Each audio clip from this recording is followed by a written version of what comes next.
चुड़ैल की बांसुरी। एक सुहाना सा दिन होता है और मगन, रामलाला, चंदन, राजन, तपन और गोलू के पापा गांव के बरगद के पेड़ के नीचे बैठकर अपनी शाम की गपशप कर रहे हैं। अरे रामलाला और चंदन, तुम्हारी फसल कैसी चल रही है इस साल? अरे बंधु, क्या बताएं, बारिश ने तो परेशान कर रखा है। सही बात, बारिश की कमी ने दिमाग खराब कर दिया है। सरपंच गांव वालों के लिए एक खबर लेकर आता है। अच्छा मेरे गांव के भाइयों, सुनो जरा। हमारी सरकार ने किसानों के लिए शहर में एक सेमिनार का आयोजन किया है, जिसमें वो खेतों के बारे में और भी कुछ जानकारी देंगे। तो मुझे लगता है कि हमें वहां जाना चाहिए। सरपंच जी, मेरे खेतों में कीड़ों ने परेशान कर दिया है, उसके लिए कुछ जानकारी मिलेगी क्या? बिल्कुल, तुम्हारे खेतों के बारे में तुम्हें सारी जानकारी देंगे वो लोग। तुम तीनों को जाना चाहिए, बहुत फायदा होगा तुम्हें उससे। ये कहकर सरपंच वहाँ से चला जाता है और तीनों सोचते हैं कि वो शाम के वक्त मैदान पर मिलेंगे और वहीं से रवाना हो जाएंगे।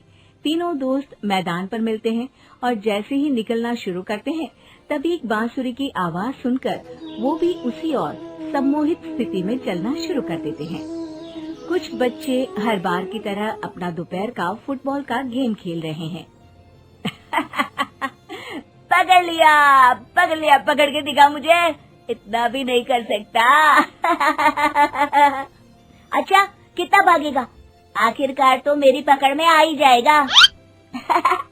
हाँ, तुझे पता नहीं तपन, राजन कितनी तेज दौड़ लगा सकता है।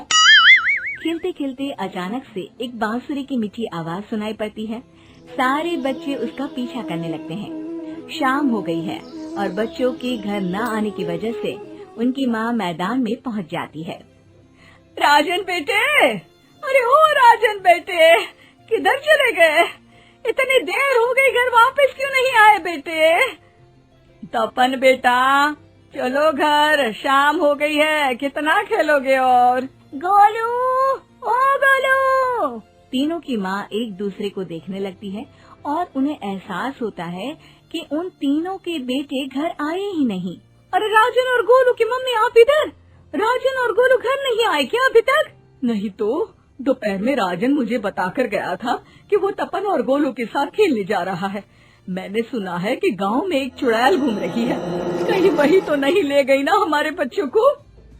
ऐसा कुछ नहीं हुआ होगा, हम तीनों अलग अलग जगह ढूंढते हैं, इधर ही खेल रहे होंगे तीनों बच्चे। ये कहकर तीनों बच्चों की माएं उन्हें ढूंढने निकल गयी। बहुत देर हो गई और फिर भी तीनों बच्चे मिले नहीं। तीनों की माएं मैदान पर फिर से मिलती हैं। सुनिए जी, ये तीनों मिल ही नहीं रहे हैं और मेरे दिमाग में बहुत बुरे बुरे ख्याल आ रहे हैं। आप चिंता मत कीजिए, हम सरपंच से जाकर बात करते हैं, वो हमारी मदद करेंगे। गोलू की माँ सही कह रही हो, चलो चलते हैं। एक उम्मीद की आशा लेकर तीनों अपने बेटों की फिक्र में सरपंच के घर जा पहुंचती है। सरपंच अपनी शाम की चाय पी रहे हैं और अखबार पढ़ रहे हैं। तभी तीनों की माँ हड़बड़ी में भागकर उनके पास आती है। अरे अरे, आप तीनों इतनी डरी हुई क्यों हो? क्या हुआ? ऐसी क्या बात हो गई? तिवारी जी, हमारे लड़के दोपहर से खेलने गए हैं और अब तक लौटे नहीं हैं। हमने उन्हें सब जगह ढूंढा, लेकिन हमें वो मिले ही नहीं, इसीलिए हम भागकर आपके पास आ गए। अच्छा, इनके पिता कहाँ है? ये कुछ काम के लिए शहर गए हैं, इसीलिए हम भागकर आपके पास आए हैं। हाँ, मैं उसके बारे में भूल ही गया था। एक काम कीजिए, मुझे उस जगह लेकर चलिए जिधर वो आखिरी बार खेल रहे थे। सरपंच घर से एक डंडा लेकर तीनों के साथ मैदान की ओर निकल पड़ते हैं। तीनों मैदान पर पहुंच जाते हैं और उन्हें ढूंढने के लिए कुछ सुराग खोजना शुरू करते हैं। आपको कोई ऐसी जगह पता है जहां ये तीनों साथ में मिलते हैं? नहीं जी, ऐसी तो कोई जगह नहीं पता। अचानक से वही बांसुरी की आवाज आना शुरू हो जाता है और सरपंच सम्मोहित होकर उस आवाज की तरफ जाना शुरू कर देते हैं। अरे तिवारी जी, आप ठीक तो हैं? कहाँ जा रहे हैं? अरे ओ तिवारी जी, वो हमें सुन नहीं पा रहे हैं क्या? सरपंच बांसुरी की धुन में झुककर उसी दिशा में आगे बढ़ रहे थे। ये आवाज कैसी? ऐसा लग रहा है कि कोई बांसुरी बजा रहा हो। हाँ, सरपंच जी भी उसी दिशा में जा रहे हैं। सरपंच का पीछा कर तीनों मैदान के टूटे हुए बंगले पर पहुंच गए और सरपंच के पीछे दरवाजे के अंदर घुस गए। तीनों बंगले के अंदर झांकते हैं तो देखते हैं कि बहुत अच्छे से संभाला गया है बंगला। उतने में एक हंसी की आवाज आती है। मेरी बांसुरी, तूने मुझे आज तक कभी तंग नहीं किया। हमेशा अपने जादू से लड़कों को खींच लाती है।